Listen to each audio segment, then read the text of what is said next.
I would like to welcome all of you to the first lecture of Arming the States. I hope all of you are as excited to take this course as I am to teach it. And judging by how quickly this course filled up, the topic of conventional arms transfers and production has seemingly increased in interest as of late.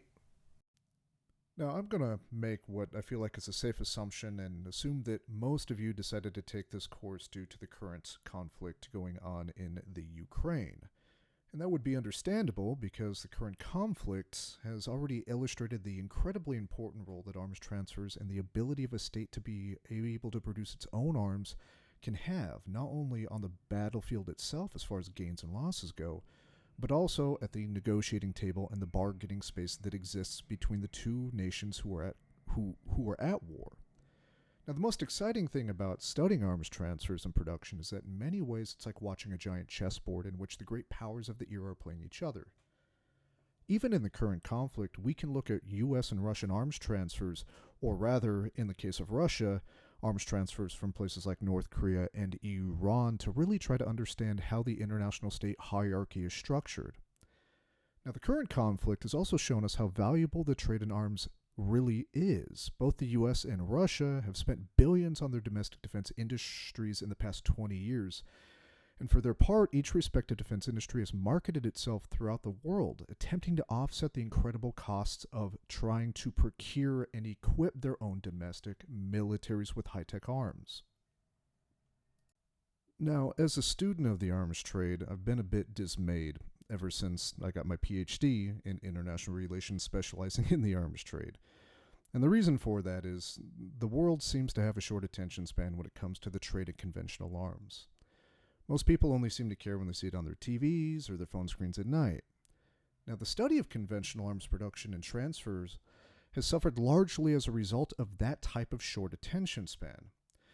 Nuclear, biological, and chemical weapons have always been the rock stars of the scholarly community, especially in international relations, when it comes to any type of research on weapons. And that's for good reason, right? The effects of those arms can be massive if they're actually deployed, but they rarely are. Now, conventional arms and the havoc they've wrought can be found everywhere on the globe, and almost since the beginning of the modern state era.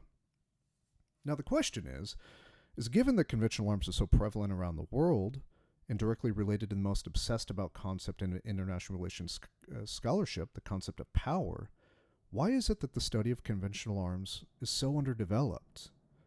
Well, it could be that the study of conventional arms is more complex than those of other forms of military power, such as nuclear, biological, and chemical weapons that I mentioned earlier, if for one reason: commodification.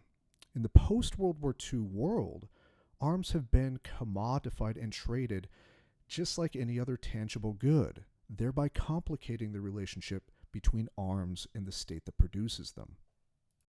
The complexity of trying to research and understand the arms trade and production system is also because it lies at the center of three disciplinary fields. The first and most obvious is international relations, because of the direct link between weapons or arms and state power. The other field, military sciences, is prevalent as well because of the direct link between arms and issues of military capability and force strength. Lastly, but becoming increasingly important, is economics. Arms are no longer just a tool of foreign policy, but also a tool of economic gain, an important internationally traded commodity. My goal in teaching this class is to be able to provide you with the perspectives on the arms trade and production system from all three of the aforementioned fields, and thereby give you a wholly and holistic understanding of the arms trade and production system. By the end of this class, I want you to see a news story discussing an arms sale and be able to critically analyze how that sale is important from the international relations perspective, the military science perspective, and the economic perspective. However, before I begin, I suppose I should probably tell you a bit about myself. I received my PhD from the University of Arizona in 2016, focusing on the arms trade and production system itself. Instead of pursuing a career in academia, I thought it would be more valuable to enter the field to really understand how this nation and others trade and produce arms. I've worked at major defense primes as a licensing and contract analyst and currently work as a defense trade consultant, specializing in issues such as export licensing, jurisdiction and classification, and technology security and foreign disclosure issues. But enough about me, let's start to dive more into the course. I always like to begin a course with the question, so what? This usually helps remind me why I spend so much time every year teaching this course, and it also has the convenient effect of helping convince you, the student, the person who takes this course, the person who listens to all of these lectures, why you should pay attention and engage in the class. So why should you care about the arms trade? So what? Well, let's break it down by the three-way split that I spoke about earlier.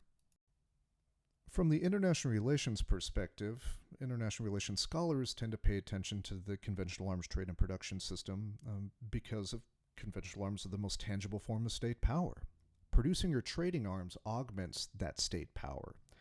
And every great power throughout history has produced its own arms because producing your own arms indicates power and independence within the international state system, and it also alters your place on the international state hierarchy. The arms trade can also be used for other political ends, like symbolizing alliances or coercing or incentivizing a recipient nation to follow some kind of domestic or international policy. This has led scholars like Andrew Pierre to view arms transfers as foreign policy writ large. Militarily, the arms trade and production system is pivotal in augmenting military capability. Producing or procuring weapons enhances a state's military capability. That's obvious, right? And more importantly, it provides the state with the ability to use force. Sure, other factors like training and force doctrines play a large part, but the first thing that an adversary or adversarial military tends to evaluate another military on is the possession of certain military arms. Domestically, the ability to produce your own arms ensures that your military will have a constant source of resupply to mitigate combat losses if you are engaged in conflict. Moreover, the ability of a state to export its arms and receive a profit allows it to reinvest into its industry to research and develop new, more powerful arms which can further strengthen its own military.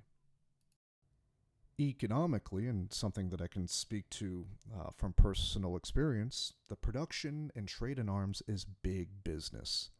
This is a side that none of us in the industry really like to talk about, but we all fully understand. The arms trade has increasingly become economically motivated. But that isn't to say that economic factors are the only determinants for exports. They aren't. They've just become more prescient. How big of a business is the arms trade, you may ask? Well, in 2020, it was estimated that around $22 billion worth of arms were sold around the world. Now, of that $22 billion worth of arms, 9 of it came directly from the U.S. Domestically, here in the U.S., it's estimated that 2.2 million people are employed by the aerospace and defense sector alone, which equates to about 1.4% of America's total workforce. That's absolutely huge. Now, however, from an economic perspective, the arms trade and production system doesn't just provide the economy with money and employment. It can also provide the economy with dual-use technology that can assist outside of the military. Jet engines, microwaves, aircraft composites have all been byproducts of the domestic defense industry and its innovation, which wouldn't have been possible without sales and exports to fund that research and development activity. Before we really dive into the subject matter head first, there are a few things that I want to provide you with that will allow you to better understand and contextualize the issues and subjects presented in this course. The most important thing that I want to brief you about before you really begin the course and dive into this is that I want to change your perspective. I want you to keep an open mind. Often arms transfers and production, it's kind of treated and thought of as one-off transactions. The problem with this type of analysis is that it fails to be inferential. We can't take one transaction and then make an inference about why it occurred or if it's likely to occur again. Rather, we need to zoom out, way out. We need to be able to view arms trade and production as a system. For those of you already versed in international relations theory, I'm pretty much saying that you need to use Kenneth Waltz's third image international approach. This analytical approach assists in the identification of major actors within the arms transfer and production system, so we can identify both producers and buyers and how they relate to one another. It also allows us to build a historiography of the arms trade and production, which we will dive into shortly.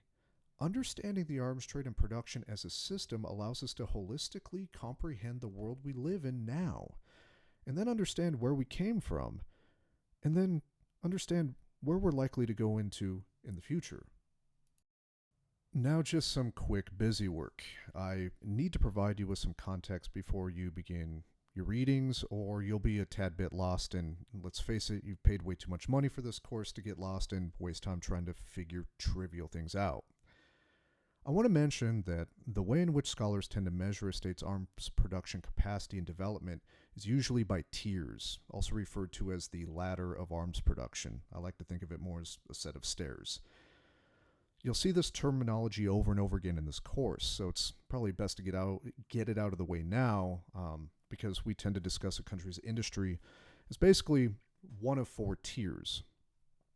A first tier producer is a state that is self-reliant and pretty much leads system innovation. So think of the US. We produce our own arms, we rarely import, and we pretty much lead the way in weapons production technology.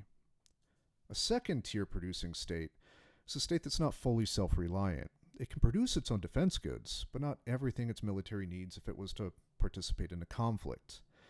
Usually these countries are very good at specific things and have a niche in the market. So think of Israel and its missile technology, or Turkey and its UAV production as of late.